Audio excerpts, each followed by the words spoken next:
नमस्कार दोस्तों, कैसे हो आप? होपफुली सभी बढ़िया होंगे। पढ़ाई वगैरह भी बढ़िया चल रही है, जैसे हमारी क्लासेस स्टार्ट हुई है।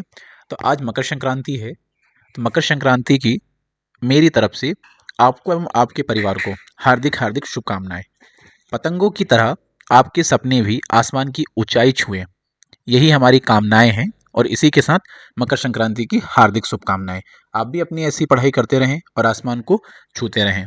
तो आज हम अपना सेशन स्टार्ट करते हैं कंटिन्यू। हम पढ़ रहे हैं बिल्डिंग मटेरियल। बिल्डिंग मटेरियल में हम क्या है, एमसीक्यूज लगा रहे हैं। जो प्रीवियस ईयर क्वेश्चंस हैं, हम उनको बिल्डिंग मटेरियल्स की जो एसएससी जेई में पूछे गए हैं, हम वो सारे एमसीक्यूज को सॉल्व कर रहे हैं। तो पास्ट की क्लास में हमने 1 से लेकर 20 एमसीक्यू को डिटेल में समझा हुआ था। हम एमसीक्यूज इस तरीके से सॉल्व कर रहे हैं जिससे क्या हो कि बाकी के हमारे सब्जेक्ट भी पूरे तरीके से कवर हो जाए और आपको फिर से अलग से पढ़ने की जरूरत ना हो। तो हम सेशन का स्टार्ट करते हैं एमसीक्यूज का क्वेश्चन नंबर 21 के साथ। तो क्वेश्चन नंबर 21 क्या कह रहा है, the standard size of brick as per Indian standard is. अब हमने क्या है, ब्रिक के साइज को पढ़ा हुआ था, ठीक है। तो ब्रिक बेसिकली कितने टाइप की होती है हमने ये देखा हुआ था। सबसे पहले तो हमने ब्रिक देखा था कि ब्रिक क्या होती है। अब ब्रिक में हमने क्या देखा हुआ था, ब्रिक्स के साइज को थोड़ा सा रिवीजन भी कर रहे हैं हम यहाँ पे। तो ब्रिक के साइज में हमने क्या देखा था कि ब्रिक कितने टाइप की होती है। बेसिकली 2 टाइप का हमने देखा हुआ था, ठीक है। एक देखा हुआ था ब्रिक में हमने ट्रेडिशनल, ठीक है। एक हमने देखा हुआ था ट्रेडिशनल साइज, ठीक है, कि ट्रेडिशनल ब्रिक कौन सी होती है, थोड़ा एडजस्ट कर लेना अभी। और दूसरा हमने देखा हुआ था यहाँ पे मॉड्यूलर ब्रिक क्या होती है, ठीक है। मॉड्यूलर ब्रिक क्या होती है, या फिर इसको हम मोल्डेड ब्रिक भी बोलते हैं, ठीक है। तो ट्रेडिशनल ब्रिक में हमने 2 टाइप देखा हुआ था, ठीक है। कौन कौन से, एक हमने यहाँ पे देखा हुआ था स्टैंडर्ड और दूसरा हमने यहाँ पे देखा हुआ था नॉमिनल। कौन सा देखा हुआ था, नॉमिनल। वही हमने मॉड्यूलर ब्रिक जो अपनी मॉड्यूलर ब्रिक है उस पर भी 2 टाइप के देखे हुए थे। इसमें भी था एक स्टैंडर्ड और दूसरा था यहाँ पे नॉमिनल। बट यहाँ पे एक चीज और थी, जो स्टैंडर्ड था वो था अपना विदाउट मोटार, क्या था, विदाउट मोटार। और जो नॉमिनल था वो था हमारा विथ मोटार, क्या था, विथ मोटार। Got it. अब हम स्टैंडर्ड में आ जाते हैं। तो स्टैंडर्ड का अपना साइज था 23 बाय 11.6 बाय 8.6 और नॉमिनल में हमारा साइज था 24 बाय 12 बाय 8.6। क्लियर। दूसरा एक चीज और था, हमें अगर कभी ब्रिक की लेंथ निकालनी हो तो उसके लिए लेंथ के लिए फॉर्मूला होता है L is equal to 2 multiply by b plus t. B से क्या आ जाएगा हमारा विड्थ आ जाएगा और टी से क्या आ जाएगी हमारी थिकनेस आ जाएगी। क्लियर है इतना। तो हमने यहाँ पे स्टैंडर्ड साइज देख लिया ट्रेडिशनल ब्रिक का और नॉमिनल साइज भी देख लिया। वहीं स्टैंडर्ड में हम बात कर रहे हैं विदाउट मोटार में। तो विदाउट मोटार में जो ब्रिक का साइज होता है 19 बाय 9 बाय 9, ये सारे डायमेंशन हमारे सेंटीमीटर में हो। बाय डिफॉल्ट कभी क्या हो एमएम में पूछ ले तो 190 mm by 90 mm by 90 mm। Clear है। वही हम बात करते हैं नॉमिनल ब्रिक की। किसकी, नॉमिनल, किसमें, मॉड्यूलर में। तो वो क्या था हमारा विथ मोटार। तो ये कितना हो जाएगा 20 centimetre bye 10 centimetre bye 10 centimetre. Clear है। ये सेंटीमीटर में है। अगर हम इसको एमएम में लेके चलते हैं तो 200 mm by 100 mm by 100 mm। Clear है। कोई कंफ्यूजन हो तो कमेंट सेक्शन में पूछ लेना। क्लियर है। अब हम चलते हैं हमारे क्वेश्चन पर। हमारा क्वेश्चन क्या बोल रहा है, the standard size of brick as per Indian standard. अब हमने क्या देखा था, एक ट्रेडिशनल ब्रिक का साइज देखा था, वो कितना था 23 बाय 11.6 बाय 8.6 और दूसरा था 24 बाय 11.6 बाय 8.6। हमने ये दो देखा था।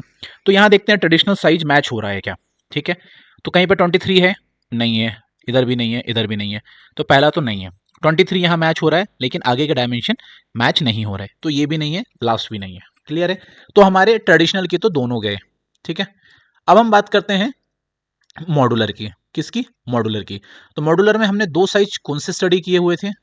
एक तो किया था हमने स्टैंडर्ड में 19 बाय 9 बाय 9 और दूसरा था 20 बाय 10/10। तो ये कौन सा है हमारा, ये है हमारा नॉमिनल। पहली बात तो नॉमिनल उसने पूछा नहीं है, तो नॉमिनल तो यहां से भी हट जाता है, यहां से भी हट जाता है। क्लियर है। अब स्टैंडर्ड पूछा था तो 19/9, क्या ये मैच कर रहा है, बिल्कुल। तो this is the your right answer. Clear है। अब हम चलते हैं नेक्स्ट क्वेश्चन पे। नेक्स्ट क्वेश्चन है, a brick machinery could fail due to. Brick machinery है, उसका फेल होने का रीजन क्या होता है। ऑप्शन नंबर ए है rupture along a vertical joint in poorly bonded walls, sharing along a horizontal plane, crushing due to overloading। ठीक है। क्वेश्चन क्या है हमारा, a brick machinery could fail due to, किसके कारण फेल होगी, रप्चर होगा वर्टिकल डायरेक्शन के जॉइंट में और पुअरली बॉन्डेड वॉल होगी, या फिर क्रशिंग ड्यू टू ओवरलोडिंग। तो इसमें आंसर होगा हमारा A, rupture along a vertical joint in poorly bonded walls. Next question में चलते हैं हम। नेक्स्ट क्वेश्चन है, which of the following statement is correct. ठीक है। Excess of alumina in the clay make the brick brittle and weak. Okay. Option number 2 है excess of alumina in the clay make the brick crack and wrap on drying. Excess of alumina in the clay leaves high power deposit on the brick. Excess of alumina in the clay improve impermeability and durability of the brick. ठीक है। अब हम बात करते हैं, थोड़ा सा हम इसको समझ लेते हैं कहना क्या चाह रहा है क्वेश्चन। तो ये सबसे पहली बात किसकी हो रही है, बात यहां पर हो रही है ब्रिक्स के एलिमेंट्स की। किनके, ब्रिक्स के इंग्रेडिएंट्स की, सॉरी किसकी बात हो रही है, ब्रिक के इंग्रेडिएंट्स की बात हो रही है। अब ब्रिक में कौन कौन से इंग्रेडिएंट्स हैं, हमने पास की क्लास में ही पढ़ा हुआ है, आप चाहो तो रिवाइज कर लेना। एक तो होता है सिलिका, ठीक है। दूसरा होता है एलुमिना, क्या होता है, एलुमिना। थर्ड होता है हमारा आयरन ऑक्साइड, क्या होता है हमारा, आयरन ऑक्साइड। फोर्थ होता है हमारा लाइम, चूना। फिफ्थ होता है हमारा मैग्नीशिया, क्या होता है, मैग्नीशिया। ठीक है। और लास्ट होता है हमारा, क्या होता है, एल्कलीज। तो सिलिका की हम बात नहीं करेंगे, आयरन ऑक्साइड की हम बात नहीं कर रहे हैं, लाइम की हम बात नहीं कर रहे हैं, मैग्नीशिया की हम बात नहीं कर रहे हैं, एल्कलीज की हम बात नहीं कर रहे हैं। क्यों, क्योंकि क्वेश्चन ने हमें ऑलमोस्ट सारे क्वेश्चन ऑप्शन जो है वो एलुमिना से रिलेटेड ही दिए हैं कि एलुमिना का रीजन क्या होता है। ठीक है। तो एलुमिना सबसे पहले बात करते हैं कितना परसेंट होता है। तो एलुमिना होता है हमारा 20 से 30%। अगर इतना एलुमिना एडेड है तो हमें कोई डिफरेंस नहीं है, मतलब कोई इसमें दिक्कत नहीं है हमें। अगर एलुमिना एक्सीड कर जाता है, जो कि क्वेश्चन ने पूछा है कि अगर एलुमिना की क्वांटिटी अगर इंक्रीज कर जाती है तो ये क्या करेगा, दो चीजें होंगी। कौन कौन सी, पहली बात, पहला होगा ये जनरेट करेगा, क्या जनरेट करेगा बताओ, ये जनरेट करेगा क्रैक्स। क्या जनरेट करेगा ये, क्रैक्स इन ड्राइंग। क्लियर। दूसरा क्या होगा, मेल्ट एट बर्निंग टाइम। क्या होगा ये, मेल्ट होगा बर्निंग के टाइम में। क्लियर है। अब एल्यूमिना हम मिलाते क्यों, हमने ये तो एक्सेस तो पढ़ लिया कि भाई है ना, ये एक्सेस होगा, ज्यादा क्वांटिटी होंगे तो ये होंगे। लेकिन एल्यूमिना प्रॉपर क्वांटिटी में मिलाते हैं तो क्या होगा और क्यों मिलाते हैं। एल्यूमिना को हम मिलाते हैं गेन करने के लिए, क्या गेन करने के लिए, शेप एंड साइज। काय के लिए, शेप एंड साइज के लिए। अब आप बोलोगे सर ये तो सिलिका में भी होता है, बिल्कुल सही है। तो इसकी दूसरी चीज जो होती है यह है इंपार्ट करता है प्लास्टिसिटी को। किसको, इंपार्ट करता है प्लास्टिसिटी को। क्लियर। एक और चीज है, ये क्या करता है, इंक्रीज करता है, किसको, कमेंट सेक्शन में बताओ फटाफट। ये इंक्रीज करता है वर्केबिलिटी को, किसको, वर्केबिलिटी को। तो समझ में आ गया एल्यूमिना कितने परसेंट होता है, 20 से 30% होता है। क्यों मिलाते हैं, गेन करने के लिए, शेप एंड साइज को, प्लास्टिसिटी को बढ़ाने के लिए और वर्केबिलिटी को बढ़ाने के लिए। ठीक है। और एल्यूमिना का रासायनिक सूत्र क्या होता है, Al2O3 रासायनिक नाम। ठीक है। तो छोटी छोटी चीजें हैं, इनको ध्यान रखना आप। अब चलते हैं क्वेश्चन पे। अब हम तो समझ चुके हैं। अब एल्यूमिना का अगर एक्सेस होगा तो क्या होगा, excess of alumina in the clay makes the brick brittle and weak. हमने ब्रिटल एंड वीक कहीं देखा क्या, नहीं भैया, तो ये ऑप्शन हो गया गलत। नेक्स्ट है excess of alumina in the clay makes the brick crack and warp on drying. हाँ, हमने क्रैक तो पढ़ा था, मेल्टिंग भी पढ़ा था, तो हम इसको ऑप्शन में रख देते हैं। अगला देखते हैं, excess of alumina in the clay leaves high power deposit on the brick. हमने ये कहीं पढ़ा क्या? नहीं, कट। अगला, excess of alumina in the clay improves impermeability and durability of the brick. हमने स्ट्रेंथ में क्या दिखा था? स्ट्रेंथ क्या करता है? ये प्लास्टिसिटी को इंक्रीज करता है और वर्केबिलिटी को इंक्रीज करता है। तो क्या ये राइट होगा? नहीं, तो हमारे तीनों हो गए गलत। तो option b is the right answer, और वो मैच भी कर रहा है। क्या? कि excess of alumina in the clay makes the brick crack and warp on drying. जब हम इसको ड्राई करेंगे, अगर एल्यूमिना की क्वांटिटी ज्यादा हो जाएगी तो वो क्या करेगा? क्रैक्स डेवलप करेगा। क्लियर है? नेक्स्ट क्वेश्चन है, the portion of the brick, किसकी बात कर रहा है? The portion of the brick without a triangle, without a triangle corner is equal to half the bed and half of the length is called. क्या होता है इसका मतलब? इसका ये बोल रहा है कि जो ब्रिक का एक पोर्शन है, ठीक है, उसको हम क्या करेंगे? विदाउट अ ट्राइंगुलर कॉर्नर के is equal to half the bed and half of the length is called. तो उसको क्या बोलते हैं? पहले हम क्वेश्चन अच्छे से समझते हैं, ठीक है। उसने क्या बोला? हम एक ये ब्रिक लेते हैं, ठीक है, without a triangular corner, the portion of brick without a triangular corner is equal to half the bed. अब इसमें उसने ट्रायंगुलर कॉर्नर की तो बात नहीं किया, उसने equal to half of the brick को बोला हुआ है। या हम एक ब्रिक इस तरीके से बना लेते हैं, जैसे आपको क्लियर समझ में आए थोड़ा सा, ठीक है, और थोड़ा डाउट भी क्लियर हो कि कहना क्या चाह रहा है एग्जामिनर। क्लियर? इस तरीके से इस ब्रिक को कर लेते हैं, ना कि इस तरीके से कट करना है आपको। क्लियर? इस तरीके से नहीं करना है, ओनली बीच से इसको कट करना है। अब इसमें पूछा है कि इस लेंथ को हम क्या बोलेंगे? ऑप्शन में दिया एक्लूजर, queen closer, king closer and squint brick, ठीक है। अब हम यहां समझते हैं, यहां बात हो रही है किसकी? क्लोजर की, ठीक है। अब हम क्लोजर के टॉपिक पे आए हैं, तो क्लोजर को हम पूरा कंप्लीट ही कर देंगे। वैसे हम पढ़ चुके हैं प्रीवियस क्लास में, लेकिन फिर भी एक बार हम पढ़ लेते हैं, ठीक है। अब क्लोजर होते हैं हमारे तीन टाइप के, ठीक है। कौन कौन से? एक होता है हमारा क्वीन क्लोजर। क्या होता है? Queen closure. दूसरा होता है हमारा किंग क्लोजर। क्या होता है? King closure. और तीसरा होता है हमारा वी वैल्यूड क्लोजर। ठीक है, अब ये तो समझ में आ गया भैया हमें कि क्लोजर तीन टाइप के होते हैं। कौन कौन से? एक होता है क्वीन क्लोजर, दूसरा होता है किंग क्लोजर, और तीसरा होता है वी वैल्यूड क्लोजर। अब क्वीन क्लोजर क्या होता है? ठीक है, समझते हैं। Cutting at mid point, cutting at mid point line of brick. अब इसने क्या बोल दिया डेफिनेशन में, पल्ले ही नहीं पड़ा। ठीक है, तो हम इसको समझते हैं ब्रिक से। यह है एक क्या है? ब्रिक है, ठीक है। क्लियर हो रहा है? ओके। अब ये ब्रिक को क्या करते हैं? बेसिकली मिड पॉइंट से उसको कट कर देते हैं, ठीक है। इस मिड पॉइंट से कट कर दिया, या फिर इस ब्रिक को हमने यूं रखा और इसको यहां से कट कर दिया, तो इसको हम क्या बोलते हैं? Queen closure. क्या बोलते हैं? Queen closure. अब हम आते हैं किंग क्लोजर। किंग क्लोजर की डेफिनेशन क्या होती है? Cutting at length, cutting at length and width, width mid point. ठीक है भैया, समझते हैं इसको। यह हमारी एक क्या है? ब्रिक है। उसको हम कुछ इस तरीके से, ये इसका सेंटर पॉइंट हो गया, उसको हम कुछ इस तरीके से इस सेक्शन को रिमूव कर देंगे। क्या कर देंगे? रिमूव कर देंगे। और रिमेनिंग पोर्शन को हम क्या बोलेंगे? उसको हम जिसके लिए यूज करेंगे उसको बोला जाएगा किंग क्लोजर। क्लियर है? लास्ट हमारा है वी वैल्यूड क्लोजर। इसकी डेफिनेशन क्या है?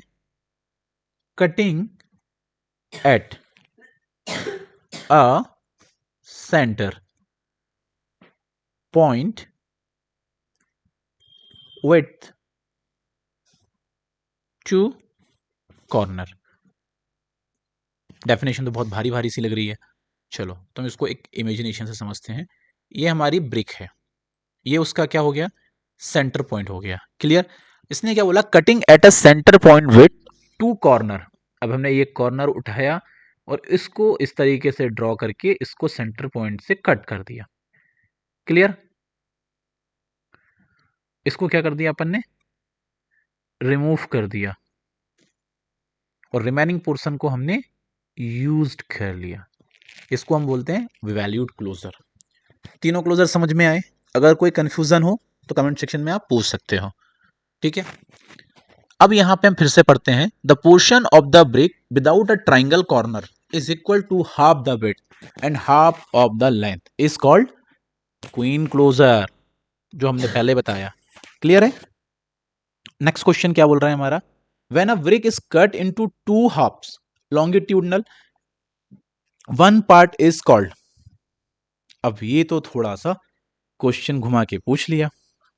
क्या पूछा इसने, अच्छे से समझना। When a brick is cut, जब हम किसी ब्रिक को कट करते हैं टू पार्ट्स पर longitudinally, one part is called. ठीक है। अब क्या बोला उसने, ये एक हम ब्रिक लेते हैं, ठीक है, और उसको हम लॉन्गिट्यूडनली क्या करते हैं, आधा काट देते हैं, तो कौन सा ब्रिक बना। चलो अभी भी कोई डाउट है, थोड़ा सा हम बड़ा करके समझते हैं। ये हमारी ब्रिक है। क्लियर है। इसको क्या करा मैंने, यहां से कट कर दिया। क्लियर। अब हो गया ये बीच से आधा आधा। बेसिकली इसमें एग्जामिनर ने सिर्फ घुमाया है। अगर आपको सिर्फ इतना सा पता हो कि इसका मतलब क्या होता है तो आपको वैसे ही समझ में आ जाएगा। तो इसका आंसर क्या होगा वापस, queen closer. Right. Next question है, the red colour obtained by the brick is due to the presence of. The red colour obtained by the brick is due to the presence of lime, silica, magnesia, iron oxide. Past में हमने ingredients of brick को पढ़ा हुआ था। क्या पढ़ा हुआ था, इंग्रेडिएंट्स ऑफ ब्रिक को, इंग्रेडिएंट्स ऑफ ब्रिक्स हमने ये पढ़ा हुआ था। कौन कौन से इंग्रेडिएंट्स पढ़ा था हमने, सिलिका पढ़ा हुआ था। सिलिका में हमने क्या पढ़ा हुआ था कि ये हमारा 50 से 60% होता है, यही पढ़ा था हमने। दूसरा हमने पढ़ा था एलुमिना। ठीक है। तीसरा हमने पढ़ा हुआ था आयरन ऑक्साइड, और हमने फोर्थ पढ़ा हुआ था लाइम। फिफ्थ हमने पढ़ा हुआ था मैग्नीशिया।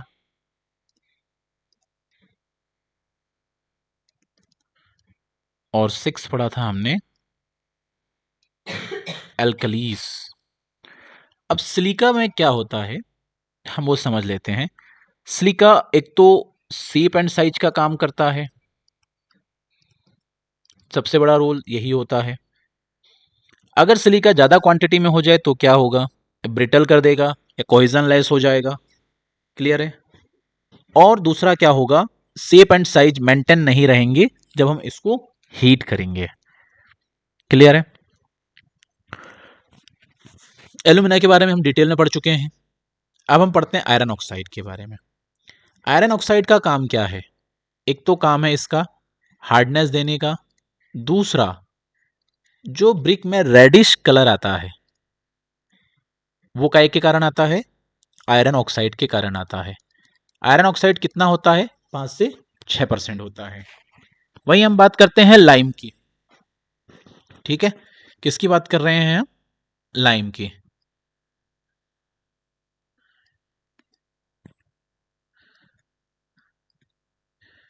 लाइम का क्या होता है, लाइम को हम क्यों मिलाते हैं, श्रिंकेज को प्रिवेंट करने के लिए। काय के लिए, श्रिंकेज को प्रिवेंट करने के लिए। क्लियर। मैग्नीशिया का काम करता है मैग्नीशिया भी श्रिंकेज से प्रिवेंट करता है। क्लियर है? वापस क्वेश्चन में चलते हैं।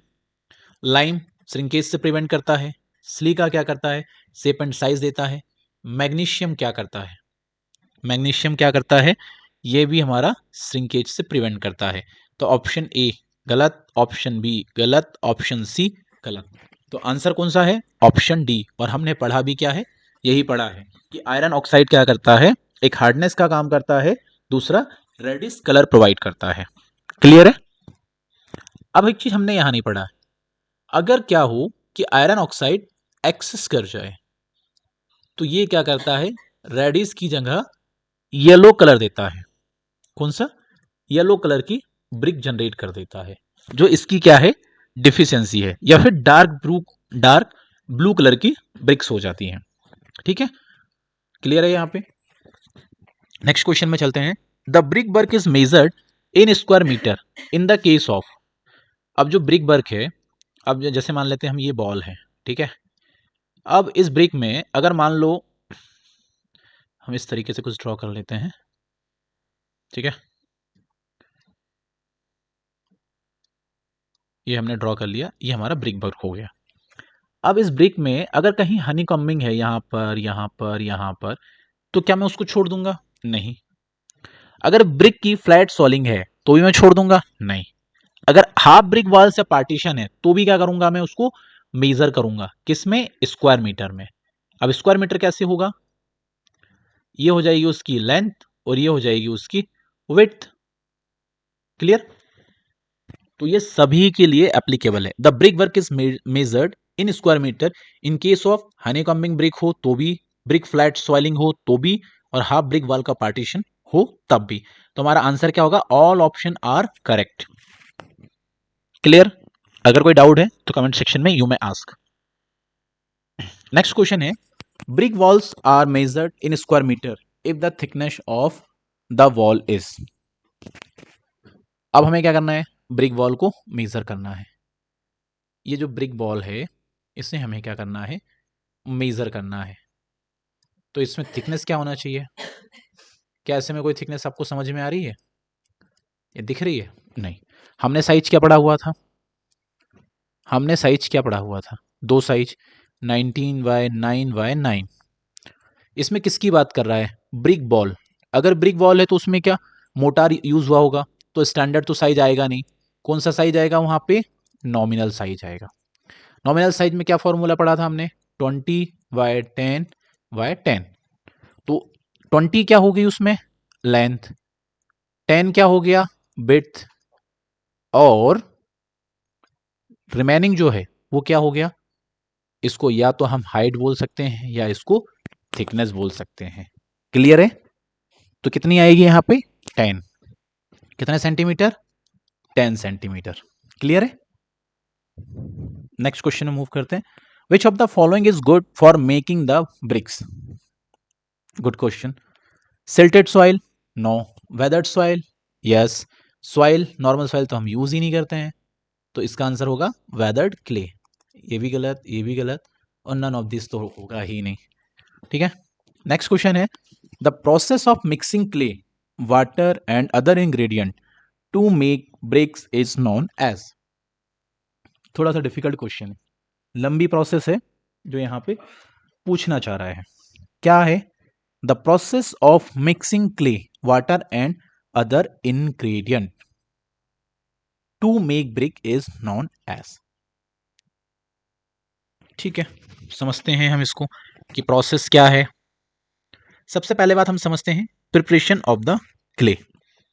किसको? क्योंकि हम देखो पूरा टॉपिक लेके चल रहे हैं, अगर आप डायरेक्टली बोलो आंसर कराना तो मैं सीधा सॉल्यूशन आपको दे दूं, लेकिन मैं ये चाह रहा हूं कि आप इन 50 क्वेश्चन से पूरे टॉपिक को कवर कर लो, जिससे क्या हो, आपको बार बार स्टडी करने की जरूरत ना हो और यहां से सारे डाउट आपके क्लियर हो जाएं। तो प्रिपरेशन ऑफ क्ले में सबसे पहले क्या होता है? हम अनसॉइलिंग करते हैं। अनसॉइलिंग कैसे होती है? ठीक है सर, आपने तो बोल दिया अनसॉइलिंग करते हैं।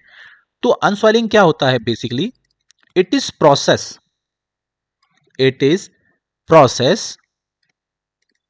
in which lift out top 200 mm depth of fertile soil। क्या करते हैं हम, जहां से हमें सॉइल लेना हो उसमें हम टॉप की 200, जैसे हम बात करते हैं ये हमारी एक लेयर है, इसके ऊपर ये घास लगे हुए हैं या फिर एल्कलीज वगैरह पड़ी हुई है, और इसके नीचे क्या है, हमारी सॉइलिंग है जिसमें कुछ कंकड़ पत्थर इस तरीके से मिक्सअप है। तो हम क्या करेंगे, ये टॉप की 200 mm की जो लेयर होगी उसको क्या करेंगे, रिमूव कर देंगे या लिफ्ट अप कर देंगे, वहां से क्या करेंगे, हम हटा देंगे, जिससे क्या हो, ऊपर के जो भी एल्कलीज वगैरह हो या वहां पे डस्ट हो, पत्थर हो बहुत ज्यादा, घास फूस पड़े हुए जो भी हो, वो सब क्या होंगे, हट जाएंगे। इतना क्लियर है। इतना करने के बाद हमारी नेक्स्ट प्रोसेस आती है डिगिंग। डिगिंग में क्या करेंगे, हम खुदाई करेंगे। उसके बाद अगली प्रोसेस है हमारी क्लीनिंग। अगली प्रोसेस क्या है हमारी, क्लीनिंग की। इसमें हम क्या करेंगे, रिमूवल ऑफ फिजिकल इम्प्योरिटीज। अब हमने खुदाई तो कर ली है, खुदाई करने के बाद उसमें कुछ घास फूस भी आ सकते हैं, तो हम उसको क्या करेंगे, रिमूवल ऑफ फिजिकल इम्प्योरिटीज। किसको, फिजिकल इम्प्योरिटीज को हम क्या करेंगे, रिमूव करेंगे। ठीक है। फिर नेक्स्ट प्रोसेस आती है हमारी वेदरिंग। नेक्स्ट प्रोसेस क्या आती है हमारी, वेदरिंग की। उसमें हम क्या करेंगे, उसमें भी हम रिमूव ही करेंगे। किसको, हम रिमूव करेंगे उसमें सॉल्युबल सॉल्ट को फ्रॉम ब्रिक से, ब्रिक अर्थ से। काय के लिए, जिससे क्या हो, ब्रिक अर्थ गेन स्टेबिलिटी। क्लियर है। अब इसमें हम एक चीज समझते हैं, जो बैदरिंग है ना, उस पर आप नोट कर सकते हो, नोट डाल के लिख लेना। इसके लिए बेस्ट टाइम होता है, best time of weathering is monsoon period. कौन सा होता है, मानसून पीरियड होता है। तो हमने 4 प्रोसेस पढ़ लिए, पहले अनसॉइलिंग किया, फिर डिगिंग किया, क्लीनिंग किया, फिर वेदरिंग हुई। देन नेक्स्ट प्रोसेस आती है इसमें नीडिंग। क्या आती है नेक्स्ट प्रोसेस, नीडिंग या फिर ब्लैडिंग। अब इसमें क्या होता है, वेदरिंग तो समझ में आ गया, हम इसको भी समझते हैं। इसमें होता है मिक्सिंग ऑफ ऑल इंग्रेडिएंट। क्या करते हैं हम, सारे इंग्रेडिएंट को मिक्स करते हैं इन प्रॉपर रेशियो या प्रॉपर मैनर्स में, जिसमें कि क्ले होगी, सिल्ट होंगे, पानी होंगे, और भी चीजें होंगी, उन सबको हम मिक्स करके प्रॉपर रेशियो में मिलाएंगे। फिर इसके बाद हमारी लास्ट प्रोसेस होती है जिसको हम बोलते हैं पगिंग। क्या बोलते हैं, पगिंग या फिर टेम्परिंग। नीडिंग कर लिया हमने, बेसिकली गुथ लिया मिट्टी को अच्छे तरीके से। अब पगिंग में क्या होगा, उसको हम सांचे के अंदर फिक्स करेंगे और उससे हम ब्रिक बनाएंगे और टैंपिंग करेंगे। अब ये टैंपिंग क्यों करते हैं, टू गेन द प्लास्टिसिटी। किसको, प्लास्टिसिटी की प्रॉपर्टी को ब्रिक में जनरेट करने के लिए, या वो आ जाए, इसलिए हम पगिंग करते हैं या टैंपिंग करते हैं। क्लियर है। 6 प्रोसेस होती है प्रिपरेशन ऑफ क्ले की। सबसे पहले हम क्या करेंगे, अनसॉइलिंग करेंगे, उसके बाद में डिगिंग करेंगे, मतलब ऊपर की मिट्टी हटाएंगे, फिर उसके बाद हम खोदेंगे, खोदने के बाद उसकी साफ सफाई करेंगे, फिर उसके बाद वेदरिंग होगी, वेदरिंग होने के बाद हम उसको मिट्टी को अच्छे से गुथेंगे, नीडिंग करेंगे, देन फिर उसके बाद सांचे में भर के प्रॉपर तरीके से उसकी हम टैंपिंग करेंगे। क्लियर है। अब हम क्वेश्चन पे चलते हैं। तो क्वेश्चन में पूछा है the process of mixing clay, water and other ingredient to make brick is known as. अब तो आंसर फटाफट बन जाना चाहिए। क्या होगा आंसर, नीडिंग। क्लियर है।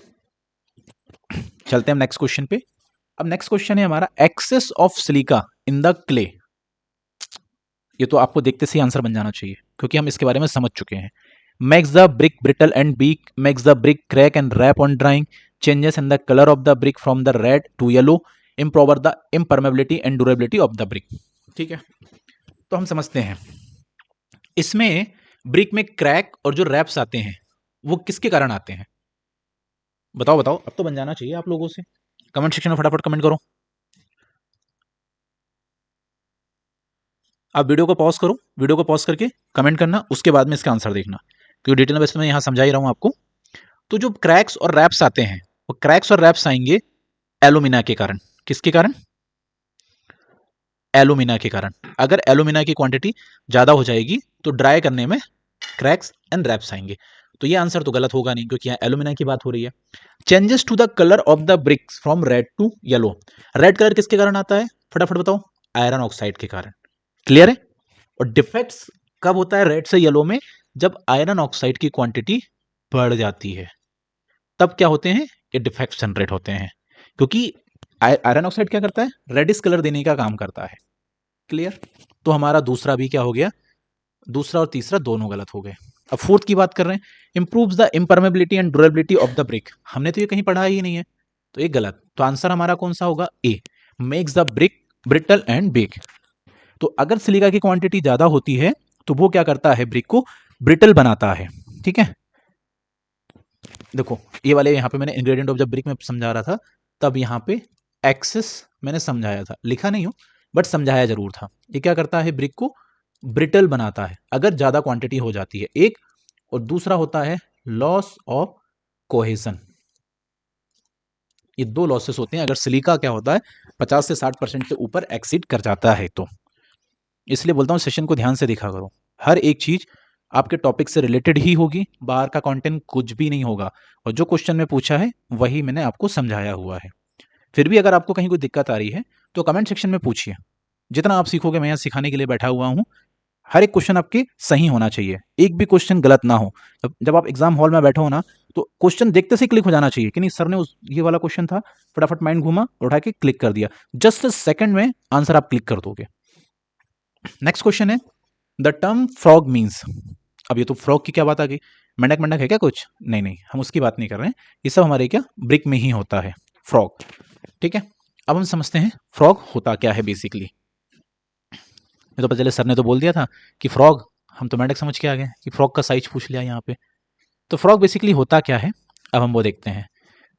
हम पहले ब्रिक को अच्छे से डिजाइन कर लेते हैं या बना लेते हैं। ये जो होता है ना फ्रॉग, इसमें क्लियर नहीं हो रहा होगा, अब यहाँ क्लियर हो जाएगा।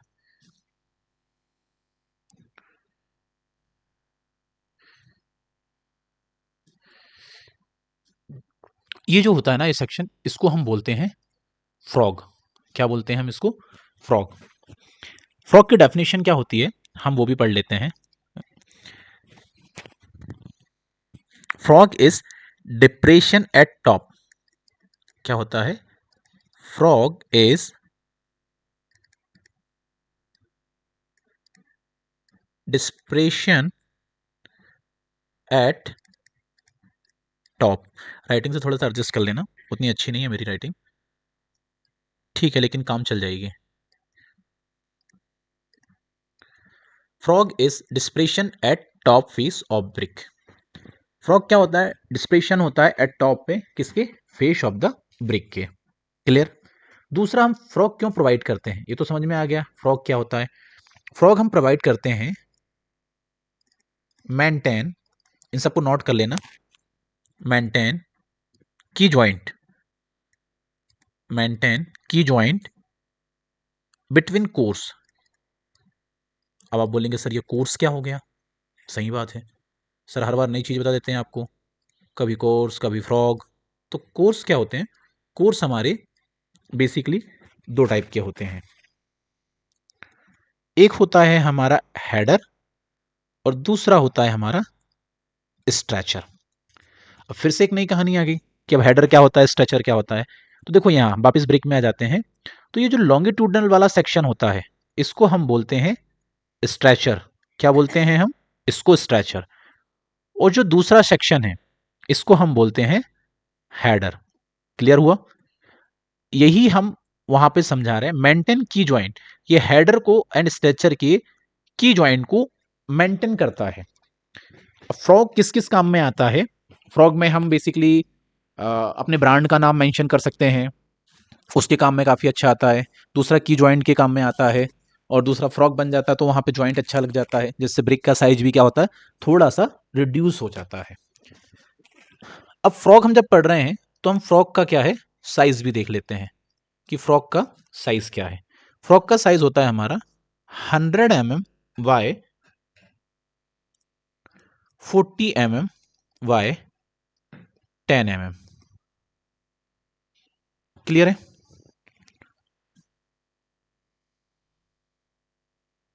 इसको नोट कर लेना, बहुत इंपॉर्टेंट है।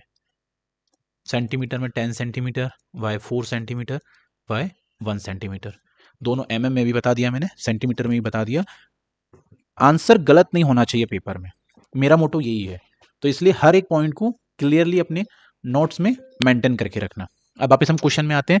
The long term frog means, the term frog means, question number first है, ऑप्शन फर्स्ट है an apparatus to lift the stone, बिल्कुल हमने पढ़ा ही नहीं है।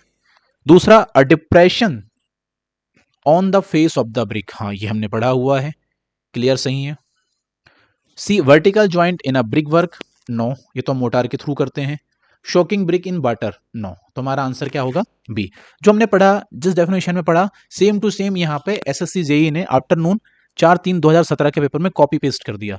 अगर आप ठीक तरीके से पढ़ोगे जस्ट कॉपी पेस्ट होंगे यहाँ पे आंसर, ये मैं आपसे प्रॉमिस कर रहा हूँ। ठीक है, तो इसलिए हर एक वर्ड्स को, हर एक चीज को प्रॉपर तरीके से आराम से मेंटेन करके रखना नोट्स में, सो दैट क्या हो, आंसर अपने गलत ना हो। नेक्स्ट क्वेश्चन है the minimum compressive strength of second class brick should be. अब पास की क्लास याद होगी, हम जब पढ़ रहे थे first class brick, second class brick, third class brick, fourth class brick, ठीक है, उनकी हमने कंप्रेसिव स्ट्रेंथ के बारे में पढ़ा हुआ था कि क्या क्या होती है। रिकॉल करो फटाफट फटाफट और कमेंट सेक्शन में बताओ कि सेकंड क्लास ब्रिक की कंप्रेसिव स्ट्रेंथ क्या होगी। तो इसका आंसर होगा ए, 70 kg पर centimetre square, second class brick की। फर्स्ट क्लास ब्रिक की कितनी थी? सेकंड क्लास ब्रिक की हमारी होगी 70, फर्स्ट क्लास की होगी हमारी 100 kg, और 120 ये रिफैक्ट्री ब्रिक की हो जाएगी जो हम इंडस्ट्रियल के लिए यूज करते हैं। क्लियर है? ओके, चलते हैं नेक्स्ट क्वेश्चन पे। नेक्स्ट क्वेश्चन है हमारा अ पग मिल इज यूज्ड फॉर, अभी तो फटाफट बन जाना चाहिए, वीडियो को पॉज करो, कमेंट सेक्शन में इसका आंसर सेकंड में टाइप होना चाहिए, क्योंकि अब भी हमने पढ़ा हुआ है जस्ट। पग मिल हम क्या के लिए यूज करते हैं? टेम्परिंग ब्रिक अर्थ के लिए। देखो यहाँ रिकॉल भी करवा देता हूं मैं आपको, ये जो लास्ट वन, हम प्रिपरेशन ऑफ हम क्ले पढ़ रहे थे, इसमें हमने लास्ट पढ़ा हुआ था पगिंग या tamping to gain the plastic, इसने जस्ट इसका नाम दे दिया पगिंग या टैंपिंग। देखो यहाँ पे क्या किया उसने, टेम्परिंग ब्रिक अर्थ, बस पग का सेकंड नाम दे दिया उसने कि हम टेम्परिंग करते हैं। क्लियर? नेक्स्ट क्वेश्चन है question number 35 a bull nose brick is not use for, एक जो वुल नोज ब्रिक होती है उसको हम यूज नहीं करते हैं, काहे के लिए? पिलर के लिए, डेकोरेशन पर्पस के लिए, आर्चेस के लिए, राउंडिंग ऑफ शार्प कॉर्नर के लिए। सबसे पहले तो आपको बुल नोज ब्रिक के बारे में पता होना चाहिए, क्योंकि अभी तक हमने ये पढ़ा नहीं है कि बुल नोज ब्रिक होती क्या है। तो अब हम समझते हैं बुल नोज ब्रिक के बारे में। बुल नोज ब्रिक, ये तो ब्रिक का नाम तो नया आ गया। अब अभी तक आपने आज से पहले इतने सारे ब्रिक के नाम सुना क्या? नहीं सुना होगा, आपको सिर्फ पता है ईंट होती है, काली गोरी पीली, बस ये भी नहीं पता होगा, ये पता होगा सिर्फ ओनली रेड कलर की होती है। लेकिन आज की क्लास पढ़ रहे हैं, ठीक है, तो आज हम पढ़ रहे हैं अभी बुल नोज ब्रिक के बारे में। बुल नोज ब्रिक क्या होती है, हम इसकी डेफिनेशन समझते हैं। Create rounded edges in construction project. क्या बोला इसने? क्रिएट करते हैं राउंडेड एज को। बेसिकली ये जो एज होती है ना ब्रिक की, वो क्या होती है, ये राउंडेड होती है। क्लियर? यार ये तो पाइप बन गया, कोई बात नहीं, एडजस्ट कर लेना, ठीक है। इनकी जो एजेस होती है ना, ये जो, ये राउंडेड होती है, एकदम स्ट्रेट नहीं होती है। और हम इसको किस किस पर्पज से यूज करते हैं? आर्च के लिए यूज करते हैं, डेकोरेशन के लिए हम यूज करते हैं इसको, और काय के लिए यूज करते हैं? Rounding off sharp corner.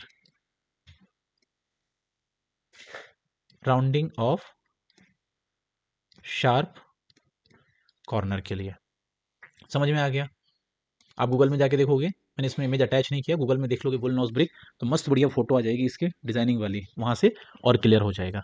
तो हम क्वेश्चन पे आते हैं। A bull nose brick is not use for rounding के लिए, राउंडिंग तो होती ही है इसके edge corner, rounding off the sharp corner, बिल्कुल। पिलर के लिए हमने नहीं पढ़ा क्योंकि ये तो डिजाइन के लिए होती है ना, तो डेकोरेशन पर्पस के लिए होती है, आर्चेस के लिए होती है। तो इसका आंसर क्या होगा? क्वेश्चन क्या बोल रहा है ध्यान रखना। अब bull nose brick is not used for, काय के लिए? पिलर्स के लिए यूज नहीं होती है। बाकी राउंडिंग ऑफ शार्प एज के लिए हम यूज करते हैं, डेकोरेशन पर्पस के लिए यूज करते हैं। और आर्चेस, अब आर्चेस कहां बनते हैं? आर्चेस हमारे बनेंगे डोर के ऊपर, विंडो के ऊपर, या फिर बरामदा में हम डिजाइन के लिए बना देते हैं। तो वहां पे क्या होता है, बेसिकली लोड नहीं आता है, वो सिर्फ सजावट के पर्पज से, लुक के पर्पज से हम वहां पे इसको यूज करते हैं। क्लियर? नेक्स्ट क्वेश्चन है, the defect is caused by falling of rain water. Question अच्छे से पढ़ा करो आप लोग, ठीक है, आंसर वहीं छुपे होते हैं। The defect that is caused by falling of rain water on the hot surfaces of the bricks is not. अब ये डिफेक्ट की बात कर रहा है, ठीक है, तो हम डिफेक्ट्स पढ़ लेते हैं कि कितने टाइप के डिफेक्ट्स होते हैं, ठीक है। तो हम बात करते हैं, जस्ट वेट।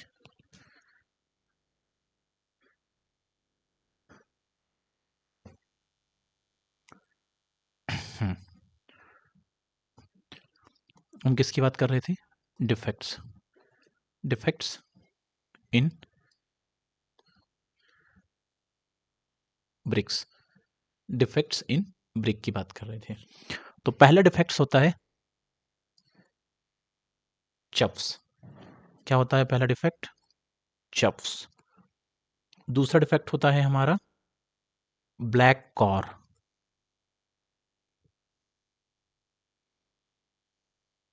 थर्ड होता है हमारा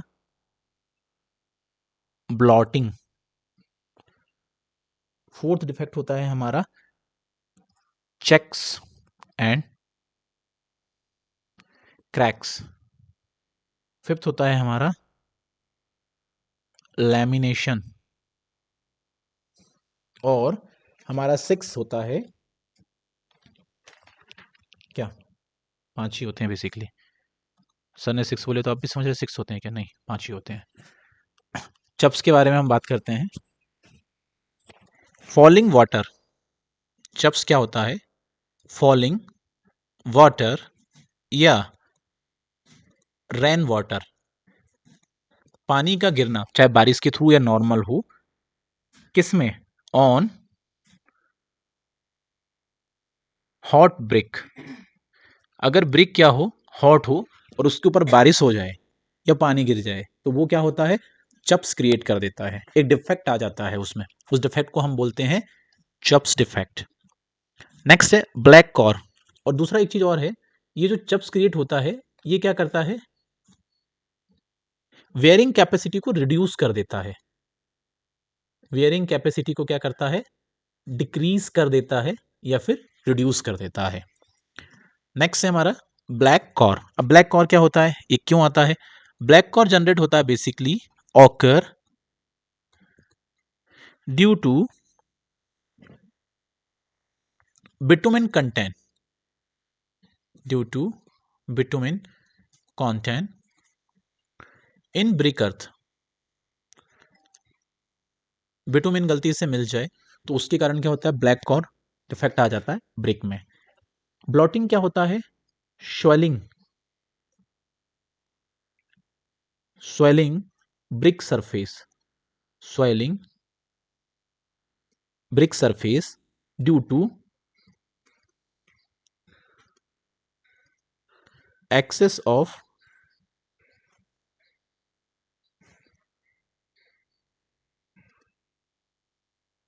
कार्बोनिक्स मैटर्स।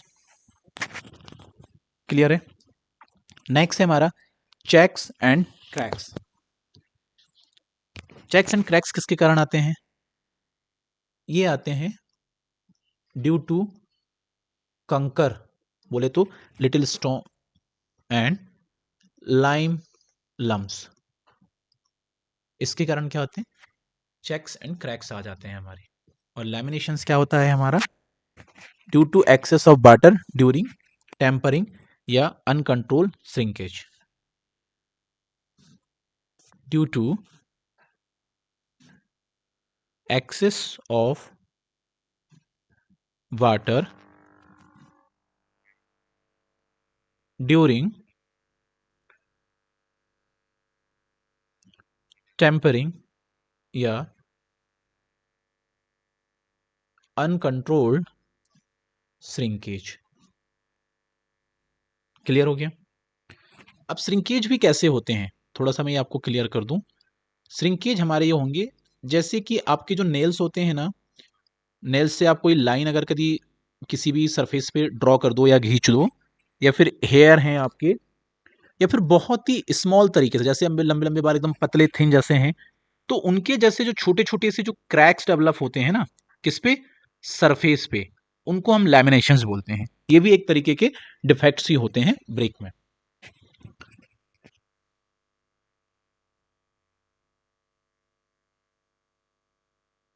ठीक है, तो हम यहाँ पे थे, the defects that is caused by falling of rain water on the hot surface of the brick is known as, किसके कारण होता है ये, चप्स के कारण होता है, चप्स। क्लियर हो गया। लेमिनेशन में क्या होता है, आपके थिन स्मॉल से क्रैक्स आ जाते हैं, और ये जो बड़े बड़े क्रैक्स आते हैं वो पत्थर के कारण आते हैं। ब्लॉटिंग क्या होती है, मटेरियल की है ना क्वांटिटी ज़्यादा हो जाती है, जिसके कारण क्या होती है, ब्लॉटिंग होती है, स्वेलिंग आ जाती है उनके सरफेस में, या पानी ज़्यादा हो जाता है जिसके कारण वो फूल जाते हैं, तो उसके कारण क्या होती है, ब्लॉटिंग हो जाती है। क्लियर है। अब तो फटाफट आंसर बन रहे होंगे आपसे। नेक्स्ट है, which one of the following bricks is suitable for the high class brick machinery, which one of the following brick is suitable for the high class brick machinery. Bull nose brick कहाँ काम आती है, अभी आपने पढ़ा, strength के लिए बिल्कुल नहीं, पिलर वर्क के लिए नहीं, सिर्फ डिजाइनिंग के लिए यूज होती है bull nose brick. Jump brick क्या होती है, सॉरी जंप नहीं, झुम्ब ब्रिक। अब आप बोलोगे सर कैसे कैसे नाम आ रहे हैं, हर बार एक नया नाम मिलने को मिल रहा है, बेटा यही तो होता है क्वेश्चन लगाने से। फिर अंडरवंट ब्रिक, ठीक है। पहली ब्रिक है हमारी बुल नोज ब्रिक, ये क्या के काम में आती है, अब भी पढ़ा है हमने जस्ट कुछ सेकंड पहले ही प्रीवियस क्वेश्चन में। बुल नोज ब्रिक आती है डेकोरेशन के काम में, किसके, डेकोरेशन के काम में। क्लियर। या फिर आर्चिस के काम में, बताया था मैंने आपको। दूसरा झुम्ब ब्रिक, आप बोलोगे सर कैसा नाम है, बेसिकली इसको हम थोड़ा सा मॉडिफाई करते हैं, ये होती है ओवर वंट ब्रिक, जिसकी ज़्यादा सिकाई कर दी जाती है या जल जाती है, मतलब ओवर हीटेड हो जाती है, उसको बोलते हैं हम झुम ब्रिक या ओवर वंट ब्रिक। तीसरा था हमारा अंडर वर्न्ड ब्रिक, ये तो आपको पता है, आधी जली आधी कच्ची, पूरे तरीके से मतलब कंप्लीट ना हो पाए ब्रिक, ठीक है, उसको बोलते हैं under brick, under one brick. तो आपको समझ में आ गया होगा, विच one of the following brick suitable for the high class machinery brick, जो मॉडुलर ब्रिक होती है, this is the right answer, ये हाई क्लास ब्रिक के लिए हम इसको यूज करते हैं। नेक्स्ट क्वेश्चन है, which of the following is the correct reason for soaking the brick in water before its use. यार अब ये तो बन जाना चाहिए आपको, ठीक है, अब ये तो क्लियर हो जाना चाहिए। रिड्यूसिंग एयर वॉइड के लिए करते हैं क्या, नहीं। फॉर रिड्यूसिंग द, ठीक है, एफ्लोरेंसेस के कारण करते हैं क्या, नहीं। फॉर क्लीनिंग के लिए नहीं करते हैं, तो आंसर क्या होगा, A. For preventing absorption of moisture from the mortar by brick, क्या करते हैं हम, कि जो ब्रिक है, ब्रिक के ऊपर जब मोटार फील करते हैं, ठीक है, लेयर बिछाते हैं हम, ठीक है, मोटार की, और फिर साइड पे भी हम ज्वाइंट फील करते हैं मोटार से, तो ये क्या होता है, गीला होता है, इसमें नमी होती है, तो वो उसके पानी को क्या करता है, ऑब्जॉर्व कर लेता है, कौन, ब्रिक कर लेती है। तो क्यों करती है, for preventing observation of moisture from motor by brick, ताकि उनके बीच का ज्वाइंट या पकड़ अच्छी बन पाए, दैट इज वाई वो वाटर को ऑब्जॉर्व कर लेती है। नेक्स्ट क्वेश्चन है, refractory bricks are generally use to resist, refractory brick, अब फिर आप बोलोगे सर ये तो फिर से नई ब्रिक आ गई है, अच्छा है, सारे ब्रिक्स कंप्लीट हो जाएंगे आपके। अब हम रिफैक्ट्री ब्रिक के बारे में समझ लेते हैं कि ये होती क्या है।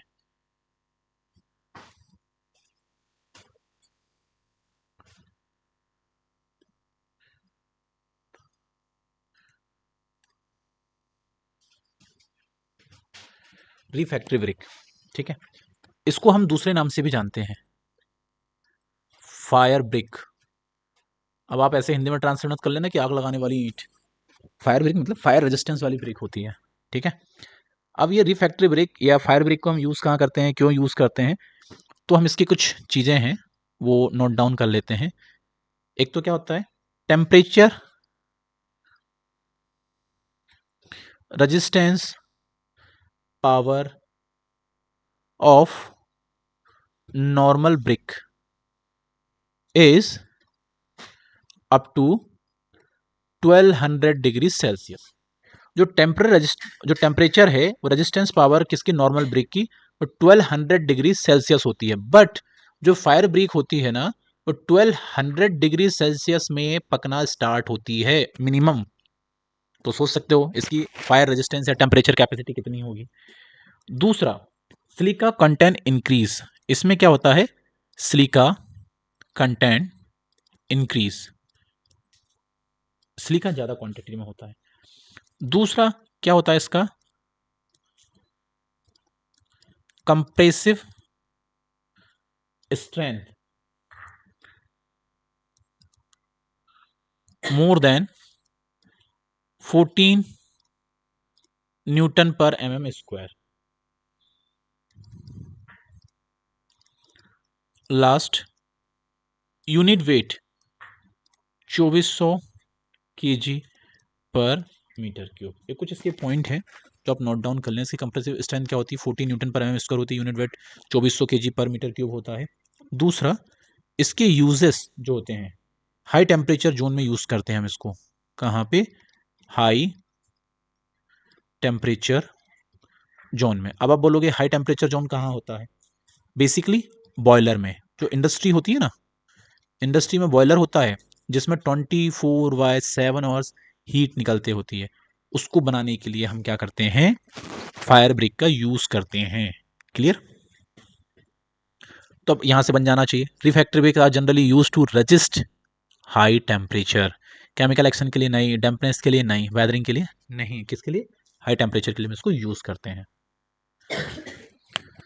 नेक्स्ट क्वेश्चन है question number 40। The composition of good brick, the total content of silica and clay by weight should not be less than 50%। देखो, देखते से ही आंसर क्लिक हो जाना चाहिए। आपने क्वेश्चन पढ़ा नहीं, सिर्फ आपने इतना देखा, the total content of silica by weight should not be less than 50%। 5 second में क्वेश्चन सॉल्व हो गया आपसे, ठीक है। क्योंकि 20% में क्या होता है, एल्यूमिना होता है, 50 से 60% सिलिका होता है, और वहीं सिलिका क्या होता है, क्ले को इंक्रीज करने के लिए। और हमने ये पहला क्वेश्चन यहीं से शुरुआत की थी, याद होगा, रिपीटेड क्वेश्चन है ये। नेक्स्ट क्वेश्चन है, what is the percentage content of silica in a good quality brick. अब भी जस्ट रिपीट किया मैंने, कितना होता है, 50 से 60%, और 20 से 30% क्या होता है, एल्यूमिना होता है। क्लियर हो गया। बाकी 30, 40, 50% ये तो हमारे कुछ होते ही नहीं है, क्योंकि बाकी इसके बाद में सब 5 से 6%, 2%, 3%, 1% होते हैं। क्लियर है। नेक्स्ट क्वेश्चन है, which of the following defects appear due to presence of alkalies in the brick. Good question है। एल्कलीज के कारण कौन सा इफेक्ट आता है, इफ्लोरेंस। क्यों, क्रैक्स किसके कारण आते हैं, कंकर के कारण आते हैं। क्लियर। ब्लैक कॉर किसके कारण आता है, बिटुमिन ज्यादा हो जाता है या उसके ऊपर सरफेस पे लग जाता है तब। और ब्लॉटिंग किस लिए होता है, अभी बताया था मैंने। ब्लॉटिंग क्या होता है, जब स्वेलिंग आ जाती है। क्लियर। तो ये तीनों तो अलग अलग हो रहे हैं। तो एल्कलीज के कारण कौन सा बचा, efflorescence. This is the right one answer. तो कितने फटाफट आंसर सॉल्व हो रहे हैं। क्लियर। नेक्स्ट क्वेश्चन है question number 43। What is the actual size mm of the standard modular bricks as per the Indian standard. ये तो इसका आंसर कमेंट सेक्शन में मेरे पढ़ने के पहले ही आ जाना चाहिए था कि स्टैंडर्ड साइज मॉड्यूलर ब्रिक का क्या होता है। कितनी बार हम रिपीट कर चुके हैं। 190 यहाँ mm में पूछा है, ध्यान रखना, mm में मैंने बताया हुआ है 190/90/90। क्लियर है, राइट वन। नेक्स्ट क्वेश्चन चलते हैं हम। इन विच द फॉलोइंग प्रोसेस पग मिल इज यूज्ड। बताओ फटाफट कमेंट सेक्शन में, पग मिल हम कहाँ यूज करते हैं, प्रिपरेशन ऑफ क्ले में, बर्निंग ऑफ ब्रिक्स में नहीं, मोल्डिंग ऑफ क्ले में नहीं, ड्राइंग ऑफ ब्रिक्स में नहीं। प्रिपरेशन ऑफ क्ले के अंदर ही पढ़ा था ना हमने पग मिल का, मोल्डिंग में तो हमने नहीं पढ़ा, मोल्डिंग तो हमने पढ़ा ही नहीं। ड्राइंग ऑफ ब्रिक्स पढ़ा क्या हमने, बिल्कुल नहीं पढ़ा। बर्निंग ऑफ ब्रिक्स ये भी कहीं आया नहीं हमारे क्वेश्चन में, तो हमने ओनली पढ़ा था प्रिपरेशन ऑफ द क्ले, जहां पे हमने पग मिल लास्ट वाला हमारा ऑप्शन था, 6 जो हमारे होते हैं। क्लियर। नेक्स्ट है, which of the following is the main reason to provide frog in the bricks. अब बताओ इसका कमेंट सेक्शन में, which of the following is the main reason to provide frog in the bricks. Frog क्यों provide करते हैं, हमने पूरा frog के बारे में पढ़ा हुआ था। एक तो प्रिंट मैन्युफैक्चरर्स नेम के लिए, form key joint between the bricks and mortar, improve thermal insulation, reduce the weight. देखो प्रिंट तो मैन्युफैक्चर का नाम होता ही है, ठीक है, आप इसको टिक मत कर देना, ये सेकंड में है। मोस्ट इंपोर्टेंट रीजन हमें देखना है। ऐसा नहीं कि सर ने बताया था कि मैन्युफैक्चरर का नाम प्रिंट कर रहा है, हमने ये टिक कर दिया, नहीं। मोस्ट इंपोर्टेंट है form key joint between bricks and mortar के लिए, इसलिए हम क्या करते हैं, फ्रॉग का यूज करते हैं। मेन रीजन है हमारा की joint between brick and mortar के लिए। उसके बाद सेकंड में आता है print manufacturer name, by default, ठीक है। बाकी थर्मल इंसुलेशन के लिए अलग करते हैं, रिड्यूस ऑफ द वेट, ठीक है, हम रिड्यूस ऐसा करते नहीं है, लेकिन फ्रॉग देते हैं तो वेट ब्रिक का रिड्यूस हो जाता है, ठीक है। बाकी मेन रीजन क्या है, ज्वाइंट को हम क्या करते हैं ब्रिक और मोटार के बीच में, उसको की ज्वाइंट करने के लिए करते हैं बेसिकली। नेक्स्ट क्वेश्चन, ये तो कमेंट सेक्शन में फट से आ जाना चाहिए आंसर, क्योंकि ये लगभग 5वीं बार रिपीट हो रहा है क्वेश्चन, 4th या 5th टाइम्स रिपीट हो रहा है। Which of the following represent the nominal size of the modular brick. थोड़ा सा घुमाया एग्जामिनर ने यहाँ पे, ठीक है। अभी तक स्टैंडर्ड स्टैंडर्ड पूछ रहा था, अब क्या पूछा है, मॉड्यूलर, ठीक है। मॉड्यूलर में क्या था, बताओ बताओ फटाफट फटाफट। सी 200/100/100, ठीक है। इसलिए बोलता हूं मैं कि अच्छे से पढ़ो, एक ही बार में सारे आंसर हो जाएंगे। Next, calculated the number of brick required for a 5 cubic metre brick wall. तो 1 क्यूबिक मीटर में कितनी रिक्वायरमेंट होती है, 500, तो 5 के लिए कितनी होगी, 2500। इससे इजी क्या ही क्वेश्चन आएंगे बताओ, राइट। नेक्स्ट क्वेश्चन है हमारा, what is the thickness of 1.5 brick wall made up of standard modular brick. थोड़ा सा डिफिकल्ट है। अब डिफिकल्ट क्यों है, what is the thickness of 1.5 brick, किसकी बात कर रहा है, स्टैंडर्ड। तो स्टैंडर्ड का साइज क्या होता है, 190/90/90, क्लियर है। तो what is the thickness of 1.5 brick wall, 1.5 brick wall, modular brick की बात कर रहे हैं, ठीक है, इस चीज का ध्यान रखना फटाफट। What is the thickness of 1.5 brick wall, कितना होगा, जल्दी बताओ। 30। अब 30 कैसे आया, what is the thickness of 1.5 brick wall made up of standard modular brick, standard modular brick की बात कर रहे हैं, ठीक है। तो ये mm में है और यहाँ पे सेंटीमीटर में पूछा हुआ है, क्योंकि 90 से कहीं तो बन ही नहीं रहा है। तो दूसरा क्या था हमारा, क्योंकि ब्रिक वॉल की बात कर रहे हैं तो ये तो आएगा ही नहीं, मे बी ये आपको गलत बता रहा हूँ, सॉरी। 200/100/100, इसको हम सेंटीमीटर में कवर करेंगे तो 20/10/10, क्लियर है। तो ये 10 हो गया आपका, ठीक है। तो ये तो हो गया आपका 1 ब्रिक का, एंड हाफ ब्रिक का क्या आएगा यहाँ पे, हाफ ब्रिक का क्या आएगा आपका यहाँ पे,